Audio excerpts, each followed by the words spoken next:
ये माननीय प्रधानमंत्री जी ने चुनाव के दौरान ख़ास तौर पे राज्यों के चुनाव हो रहे हैं और देश के माननीय प्रधानमंत्री उसमें प्रचार कर रहे हैं और उस दौरान जिस प्रकार की जानकारी उन्होंने देश के सामने हिमाचल प्रदेश के बारे में रखी वो बहुत ही दुखद है।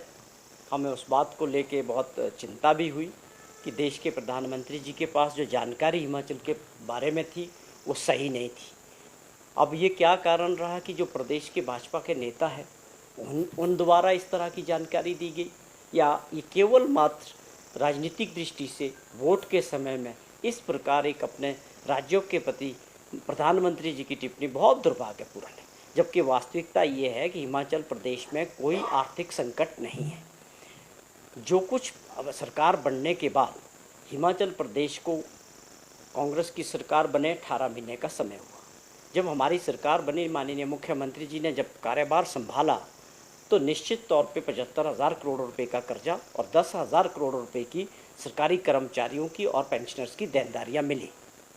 कहने का मतलब है कि जो पिछली सरकार थी नरेंद्र मोदी जी की पार्टी की, जय उसके मुख्यमंत्री थे, उनके द्वारा 5 साल जो अर्थव्यवस्था का हालात किया गया ये था कि हम पे एक कर्ज़ों का बोझ था। लेकिन हमारी सरकार बनते ही हमारे मुख्यमंत्री जी ने इस बात को तय किया कि हमने अपनी अर्थव्यवस्था को ठीक करना है, पटरी पे लाना है और अपने पाँव पे खड़ा करना है।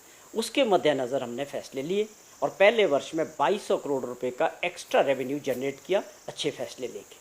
वो कारण क्या है कि आगे भी एक व्यवस्था बनाई जा रही है कि हमें इन परिस्थितियों में प्रदेश को अगले 4 सालों में आर्थिक दृष्टि से मजबूत करना है और एक 10 सालों का लक्ष्य रखा कि एक अमीर राज्य बनाना है।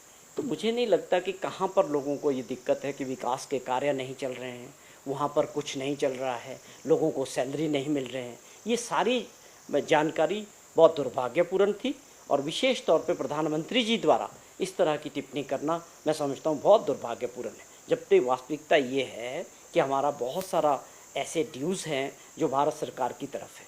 आप समझें कि ओपीएस का जो हमारा एनपीएस में जो लोगों ने शेयर दिया था 9,000 करोड़ रुपया वो भारत सरकार के पास पड़ा है। 9300 करोड़ रुपया जो आपदा के दौरान हमको मिलना चाहिए था, राज्य सरकार को नरेंद्र मोदी जी द्वारा देना चाहिए था, भारत सरकार द्वारा मिलना चाहिए था, उसमें हमारी मदद नहीं हुई।